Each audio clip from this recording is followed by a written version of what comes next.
Welcome to the deep dive. If you're trying to follow complex global news right now, especially a major conflict, it can feel like you're just drowning in contradictory stories. It's a constant flood. Right. One headline will tell you it's all about democratic values. The next one says, no, it's a fight over pipelines, over resources.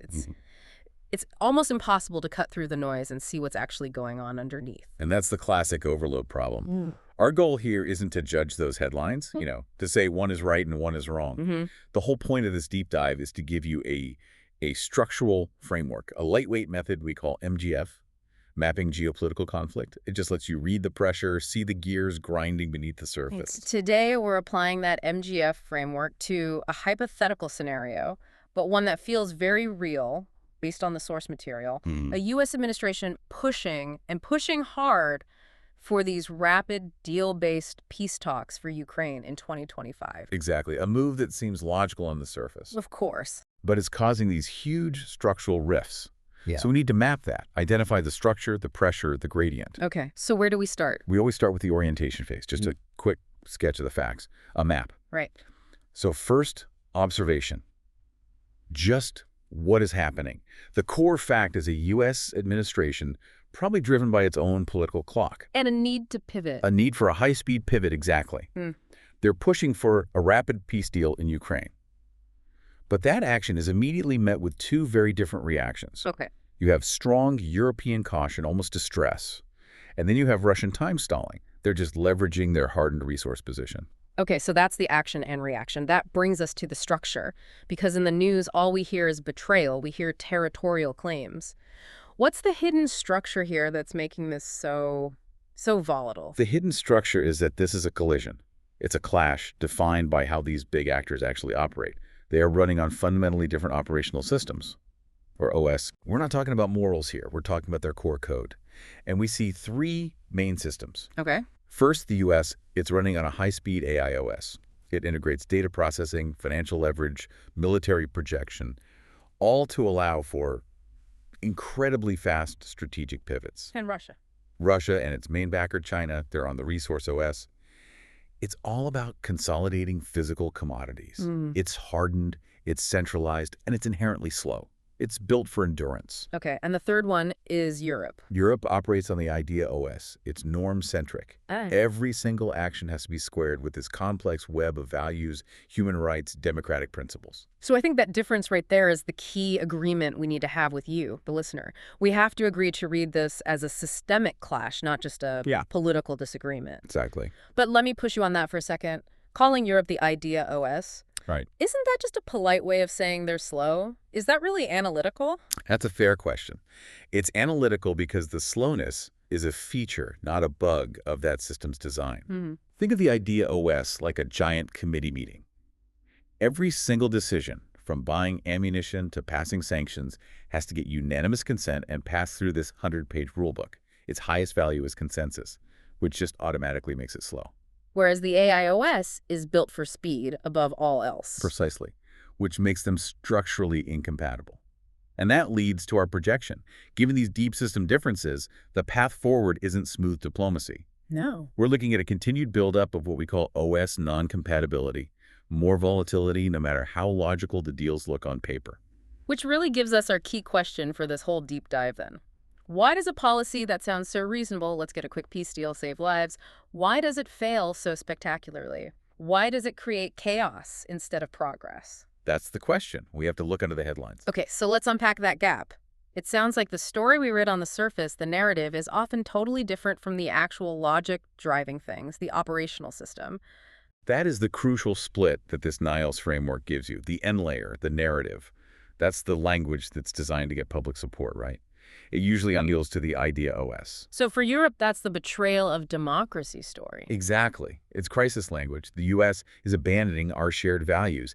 Meanwhile, for Russia, it's that steady, unwavering imperial story, the territorial restoration narrative that justifies just endless war. But beneath that. Beneath that is the I layer, the interest. This is the hard strategic deal they're actually after. The sources show the U.S. interest is a deal-type peace that, frankly, cuts Europe in its slow process out of the room. And there's a resource payoff. A very real one. long-term access to Arctic resources, maybe Russian networks. They're using this conflict to redraw the supply chain map. And China's interest here, even though they're quiet, it feels like it's the center of gravity for this whole thing. It is. It's the dominant underlying interest. They've Yeah. spent this whole time consolidating their control over Russia's resource network. For them, it's all about supply chain stability. So for you, the listener, the real deal here isn't about flags on a map. Not at all. It's the large-scale reorganization of AI-era resource supply lines. That's the real prize everyone is playing for. Which brings us back to the OS layer, the how. You said the U.S. runs on an AI, finance, and military OS. What does that actually look like in a negotiation? Are they just better at email? It's much deeper than that. Mm-hmm. Think of the US AIOS like a high-speed trading algorithm. Its goal is to maximize advantage and minimize delay. It can take in huge amounts of data, model outcomes, and execute a major strategic pivot in, weeks, maybe even days. In Russia's resource OS. That's like a giant old piece of industrial hardware. It's slow to change course, but it's incredibly durable. It's designed to just wait out the shorter attention spans of the high-speed systems. And Europe's idea OS is the town council meeting. It is. It has to be slow because speed would compromise its core function, which is democratic legitimacy. And that's where the tension comes from. The narrative is for the idea OS, it talks about values, Yeah. but the interest and the actual OS, they run on different logic. Speed, leverage, resources. And that mismatch, that incompatibility, that's the root cause of the friction. It's the structural cause. The AIOS wants an answer now. The idea OS needs to debate. They can't transact efficiently. So when these systems running at such different speeds are forced to interact, that's where things get messy. That's where you generate shear. It's the friction. It creates heat, turbulence, political accidents. Okay, let's nail down the speeds. What are the fast layers causing all this turbulence? Two main ones. The U.S. diplomatic OS, which can make these deal or no deal demands at AI speed. And then, interestingly, specific Russian military protocols on the ground. They act fast locally to grab territory while the big picture talks are stalled. So they're fast locally, but slow globally. Exactly. And the slow layers are, as we said, dominated by Europe's idea OS. The time it takes to get from a value like we must support Ukraine to actually signing a check for military aid. It's just glacially slow. And of course, the battlefield reality for Ukraine itself is a slow layer, limited by resources. So the friction point, the shear, is where policy breaks down. Can you give a really concrete example of that mismatch? The biggest one is the US AIOS colliding with Europe's idea OS. The US is pushing for a resolution now because of their own political calendar. Right. Europe physically cannot respond on that timeline. It's bound by consensus, by parliamentary debate. So when the U.S. wants an answer in weeks and Europe needs months, the system grinds. And the slower party, Europe, is betrayed. And there's a deeper friction, too, isn't there? A huge one. The slow, hardened Russian resource OS is clashing with the massive, accelerating AI resource demand of both the U.S. and China. The conflict is really a proxy fight over who controls the resources to power the next 50 years of computing and defense. And that's why Russia is willing to endure so much friction. Its goal is just to outlast everyone. So you have three players, U.S., Russia, China, all operating on these high-speed, new-era systems. While Europe is structurally locked into a low-speed system that's just struggling to keep up. Okay, so this mismatch, this shear, it should be creating a lot of visible political noise, protests, angry speeches. You'd think so. But the sources point to something counterintuitive. Key areas are quiet, unusually quiet. And that absence of noise is what MGF calls membrane calcification. The system is hardening, pressure is being applied, but the membrane has stopped reacting. Where are we seeing this? Two main places. First, the political backlash you'd expect inside Europe against this U.S. push. It's really muted. The talk is loud, but the action is quiet. Second, China is almost completely silent, even though they're arguably the most important stakeholder in the outcome. Why is that silence a warning? Usually, noise means danger. Does silence mean things are getting better? No. In a high-tension system, silence means high pressure with no escape valve. It means the system is rigid, exhausted, or has already locked in its position. So what's the hypothesis for the silence in Europe? It's systemic exhaustion. Yeah. Ukraine fatigue is the public term for just resource depletion. The idea that OS doesn't have the political capital, the money, the unified military will to actually push back against the U.S. proposal. Their tank is empty.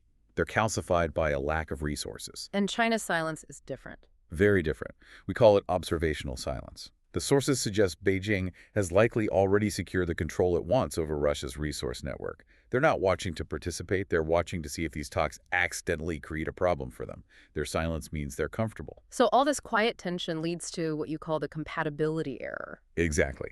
This is the point where a decision that is perfectly logical inside its own system becomes a fatal bug when it touches another system. Give me the clearest example of that bug. Okay, example one. The U.S. policy of deal over values. Mm-hmm. Inside the U.S. AIOS, which is trying to maximize its strategic position, this is a clean, efficient move. Makes sense from their perspective. But when that policy hits the European idea OS, it's a massive system-level bug. It doesn't just annoy people. It threatens the entire post-war identity of Europe. It creates a deep mistrust that will last for decades. And the other example is Europe versus reality. Yes. Europe's security demands are based on its idea OS, on norms, on legal agreements.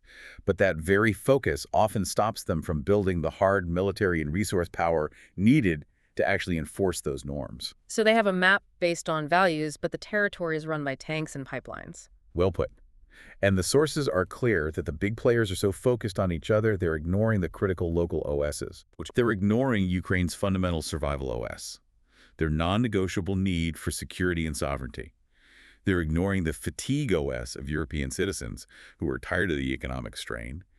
And they're ignoring the energy market real demand OS in Asia and the Middle East, which will set prices no matter what Washington and Moscow agree to. So if these systems are so incompatible, the fast AI OS, the slow resource OS, the value-based idea OS, Yeah. what could possibly make them work together, even for a moment? Is there a way out? This system won't find a way out through nice negotiations. The error is too deep. Structural alignment almost always comes from overwhelming external pressure. A shock. The crisis. A crisis so big that it threatens the core interests of all three systems at the same time. Only a shared immediate threat could force them to temporarily sacrifice their core logic for a brief period of compatibility. Okay, let's try to summarize this for the listener. To boil it all down, this reported U.S. peace push isn't really a political failure. It's a structural inevitability. It's a classic case of speed differences and non-compatibility all firing at once. You have the high-speed AI OS of the U.S. Applying intense pressure. That creates friction against the hard, durable resource OS of Russia. And it's causing this profound, quiet stress in the low-speed idea OS of Europe. And remember that silence is the key indicator. It tells you the system is under an unsustainable load. So the big takeaway for you, listening at home, is that the mission isn't to read the news to decide who's right or wrong. It's to identify the structure, the gradient, and the tension being applied to these global systems. When you hear that strong emotional word, don't just react to it. Ask what systemic pressure it's revealing. And that brings us to a final thought for you to take away. We use that emotional language, betrayal, empire, crisis, as a kind of gradient sensor. A way to measure the tension. Exactly. So given that language, where do you think the system is currently quasi-critical? Where is it at the point of maximum instability right before some kind of non-linear jump? Is it that value membrane between the US and Europe? Or is it the sheer friction between the resource needs of the AI era and the hardened systems that control them? Think about that structural tension. Start applying the framework to what you're reading, and we'll catch you next time for the next deep dive.